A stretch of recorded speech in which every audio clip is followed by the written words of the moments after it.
একটা আসতে উনি স্বামী স্ত্রী বলছে আমরা রুম দিছি, আমাদের ইন্টিমেন্টরি সব আছে, ঠিক আছে, ইন্টিমেন্টরি সব আছে। আমি বাইরে ছিলাম, এদিকে আমি দিকে ভাইয়েরা ভিতরে এবার জিজ্ঞাসা করছে, উনি ফ্যামিলি হাজবেন্ড আছে, উনি স্বামী স্ত্রী দুজনে আছে। উনি বলছে আমরা তো জানি না ভাই, বুঝছেন নি, আমরা তো জানি না এইসব ব্যাপারে। উনি স্বামী স্ত্রী ধরছে, উনি পরে দাও জিজ্ঞাসাবাদ করার বলে বলে স্বামী স্ত্রী না, এটা আমরা জানি না। আমরা আমারা বলছে স্বামী স্ত্রী। সিলেটের কদমতলীতে হোটেল মার্টিনে আবাসিক হোটেলে একজন মহিলা সহ আটক হয়েছেন প্রায় 6 জন এবং তাদেরকে আপত্তিকর অবস্থায় পেয়েছেন বলে জানিয়েছেন শিক্ষার্থীরা। এবং দীর্ঘদিন ধরে এই হোটেল মার্টিনে অসামাজিক কার্যকলাপ হতো, বিভিন্ন কুকর্ম হতো, এমন খবর পেয়ে সিলেটের যারা বৈষম্য বিরোধী সংস্কার আন্দোলনের যারা শিক্ষার্থীরা রয়েছেন তারা আজকে অভিযান দিয়েছেন এবং এই অভিযানে আমরা দেখছি একজন মহিলা সহ আটক হয়েছেন প্রায় 6 জন। এবং আমরা আসলে তাদের সাথে কথা বলবো যে এই শিক্ষার্থীরা কিভাবে করলো এবং তারা এখানে কি পরিস্থিতি ছিল। আপনারা দেখছেন গতকালকে আমরা সিলেটের যে হোটেল সুরমা যে বোর্ডিং রয়েছে তালতলায়, সেটির চিত্র দেখিয়েছিলাম। শিক্ষার্থীরা সেখানে আটক করেছিল সরঞ্জাম সহ। শিক্ষার্থীরা আজকে তাদেরকে হাতে নাতে আটক করেছে এবং অনেকেই দেখছেন সেগুলো। আমরা একটু সরঞ্জামগুলো দেখতে চাই। এখানে বিভিন্ন বিষয় আপনারা ক্যামেরায় স্ক্রিনেই দেখছেন ধরে। এবং আমরা শুনেছি তারা এই হোটেলে কোনো কাস্টমার আসলে তারা তাদেরকে জিম্মি করে ব্ল্যাকমেলিং করতো হোটেল কর্তৃপক্ষ, এবং মোবাইল, টাকা পয়সা বিভিন্ন বিষয় ছিনিয়ে নিত। এবং আমরা সরাসরি সংযুক্ত রয়েছি এবং একজন মহিলা আমাদের ক্যামেরার সামনেই আছেন। আমরা পুরোপুরি ওনার চেহারাটা দেখাচ্ছি না যেহেতু উনি এসেছেন, এবং আমরা by the way out of the record ওনার বক্তব্য নেব আমরা। এবং যারা রয়েছেন আমাদের সাথে সবাইকে আমরা বলতে চাই যে এই যে পরিস্থিতি সিলেট শহর হয়ে গেছিল একটি পুরো সিলেট শহরে বিভিন্ন অসামাজিক কার্যকলাপ হয়েছে, কুকর্ম হয়েছে প্রশাসনের সহযোগিতায়, বিভিন্ন মাদক সেবন সহ পুরো সিলেট শহর হয়ে গিয়েছিল এক ধরনের অপরাধের শহর। এবং সেগুলোকে ধীরে ধীরে কিন্তু রুখে দিচ্ছেন শিক্ষার্থীরা। এবং গোপনীয়ভাবে এই খবরটা পাইছি। তো এখানে আমাদের মেইন প্রোটেক্টর হচ্ছেন আসিফ ভাই। তো আসিফ ভাই উনি আমাদেরকে এই বিষয়ে জানাচ্ছেন, আমাদেরকে বললেন এই বিষয়ে। তো বলার পর আমরা যখন আসছিলাম তখন ওরা বলতেছেন যে ওনারা এখানে কোনো কিছু নাই বা কোনো রকম অপকর্ম চলে না। তো সাথে সাথে আমরা দুজন ছিলাম ফার্স্টে, তারপর আমাদের পুরো ইউনিট চলে আসে। ইউনিট চলে আসার পর আমরা প্রত্যেকটা রুম সার্চ করি। সার্চ করার পর যখন আমরা 206 গেছিলাম তখন উনি মহিলারা দরজা খুলছেন না। তো আমরা বারবার নক করতেছি, প্রায় 15 মিনিট ধরে আমরা নক করছি, তারপরেও তিনি উনি খুলেন নাই। তো যখন খুলছেন তখন অপত অবস্থায় আমি ওনাকে পাই। তো পাওয়ার অবস্থায় আমরা ওনাকে বলি যে এখানে কি। উনি বলতেছেন যে ওনার হাজবেন্ড আছে, উনি বিবাহিত, এই সে এগুলো বলতেছেন। তো উনি বলতেছেন ওনার হাজবেন্ডে ফোন দিতে। এরপর ওনার সাথে একটা 97 নাম্বার ফোন চলে আসছে।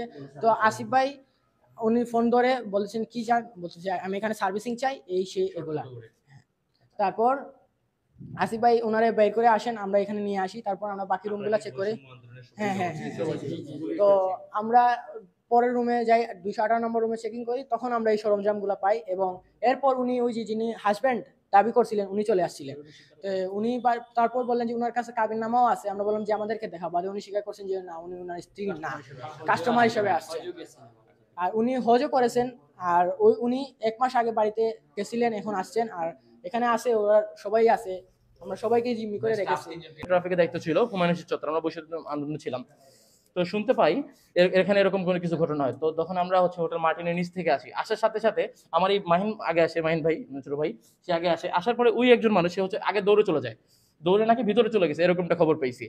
পরে পাই ওনাকে পাওয়ার সাথে সাথে আমরা জানাই ভাই এখানে কি আপনারা সত্যি করে বলেন, আমরা কিছুই বলবো না, আমরা স্টুডেন্ট আইডি কার্ডও দেখাই যেখান থেকে আসছি। পরে সে আমাকে বলে না, এখানে আজকে কোনো প্রকার রুম বুকিং দেয়নি। পরে আমি আমার টিম নিয়ে পুরো এইটা খোঁজার পরে মানে কাউকে পাই না। এবং সে সাথে সাথে এই রুমটা তালা মেরে দিছে। পরে আমরা বাধ্য করি তালারি করার জন্য, এবং তখন তালা সে খুলতে পারে না, এখনো তালাটা তালাবদ্ধ অবস্থায় আছে। But 201 number room, room number 206 number room যখন আমরা বারবার নক করি, একাধারে নক করা অবস্থায় তখন কাউকে পাই না, মানে কেউ দরজাই খুলে না।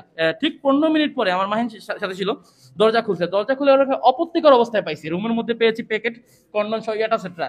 এবং আপনি একটু দেখবেন বোতল সহ অনেক কিছু এখানে রাখা আছে। এবং ওনার এক কাস্টমার আমাদেরকে মানে কল দেওয়া অবস্থা, মানে ফোন আসছে ঠিক ওই মহিলার হাত থেকে, যখন আমরা ফোন নেই কল আসছে এরকম, আমাদেরকে জিজ্ঞেস করতেছে যে এখানে কি কি আছে এবং মানে এখানে কি সার্ভিস পাওয়া যায় কিনা। আমরা সব কটা কথা শুনতেছি, কি কি সার্ভিস পাওয়া যায় কিনা এরকমটা আমাকে জানায়। আর ওই মানে ওখানে একজন ভাই আছে, আরো কিছু কমপ্লেইন শুনি, ওনারা হচ্ছে বিভিন্ন ভাবে মানুষের থেকে টাকা জিম্মি করে রেখে দেয়। আমাদের এক ভাই আছে, উনি হচ্ছে গত কিছুদিন আগে এখানে এমনি দেখার জন্য আসছিল, আমরা সিভিলে উনি যখন আসে তখন উনি বলে এখানে শর্ট এত টাকা, রুলস এত টাকা, তবে হচ্ছে এটা এটা এত টাকা। তবে আনার পরে যখন ভিতরে আসে, ভাই কিন্তু এমনি আসছিল, সে আমাদের মতো স্টুডেন্ট, জাস্ট চেক করার জন্য। আসার পর সে দেখতে পায় তার থেকে জোর করে টাকা রেখে দেওয়া হয়েছে। পরে আজকে যখন বারবার ভাইরে বলি ভাই আমরা কিচ্ছু বলবো না, আপনি বলেন এখানে কি হয়েছে, তখন সে আমাদেরকে জানায় হচ্ছে এখানে কেউ নাই, কোনো রুম বুকিং দেওয়া হয় নাই। কিন্তু মজার বিষয় হচ্ছে আইসে ওই মহিলাকে দেখি, এবং ওই মহিলা স্বীকারোক্তি দিছে যে আমাদের সম্পূর্ণ ভিডিও রেকর্ড আছে, যে উনি সার্ভিস দেয় দীর্ঘ 5 বছর ধরে এটার সাথে রিলেটেড। আর ওই ভাই দীর্ঘ 7 বছর ধরে এইসব বিজনেসের সাথে রিলেটেড, এবং সেই জায়গায় ম্যানেজার বলে দাবি করে। পরে শুনতে পাই সেই জায়গার কেউ না। কোনো সামঞ্জস্য না, এটা আমি জানি না। আমি নাইট ডিউটিতে ছিলাম, দিনে ঘুমিয়েছিলাম। তারা যেটি বলছেন এখন স্বীকার করেছেন যে আসলে তাদের এখানে অনৈতিক কার্যকলাপ হচ্ছে, এবং আমরা একটু ভিতরে যাব এবং কিছুক্ষণের মধ্যে সেনাবাহিনী, আপনারা কি সেনাবাহিনীকে কল দিয়েছেন?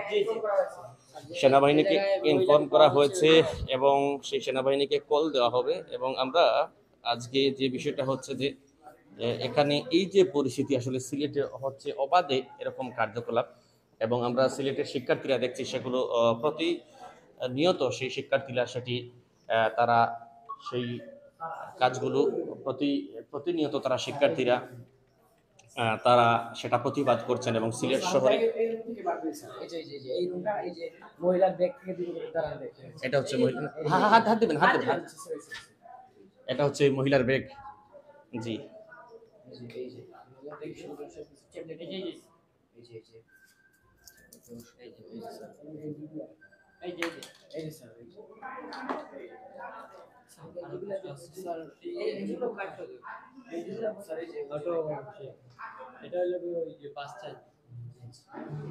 এই হচ্ছে মহিলার ব্যাগ, এই ব্যাগটা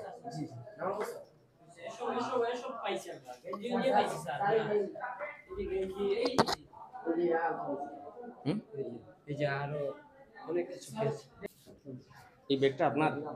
আমি আইসি টেহারো ভাবে বুঝছেন না, আর কিছু না, আইসি আওয়া করে আর কিছু হয়েছে খানাই ঘাট। দর্শক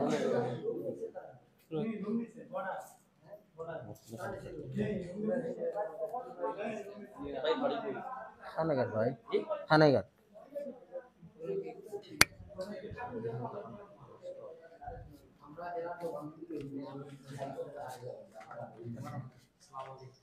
যারা আছেন আমরা তাদের সাথে কথা বলছিলাম, এবং এই যে একটা পরিস্থিতি, এবং তাদেরকে আমরা বলতে চাই যে সিলেটে আসলে এই যে একটা কঠিন পরিস্থিতি হচ্ছে, যে একদিকে প্রশাসন নেই, পুলিশ প্রশাসন নেই।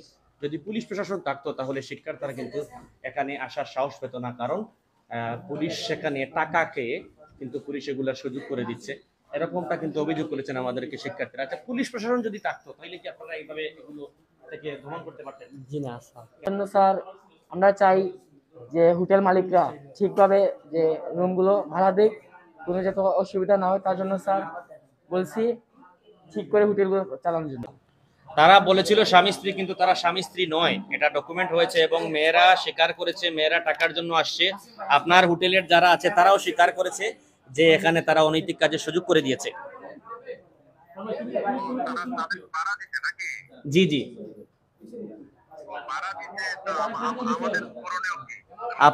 আপনার হোটেলে স্বামী স্ত্রী ছাড়া অবাধে মানুষ এসে বিভিন্ন অসামাজিক কাজ করছে, এটা আপনার করণীয় থাকবে না কার করণীয় থাকবে আপনি বলুন?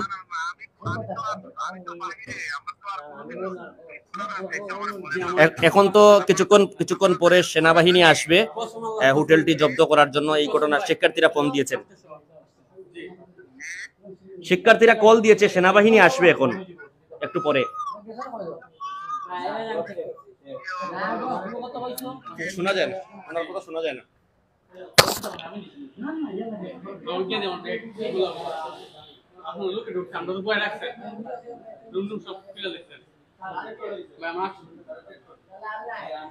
উনি কে?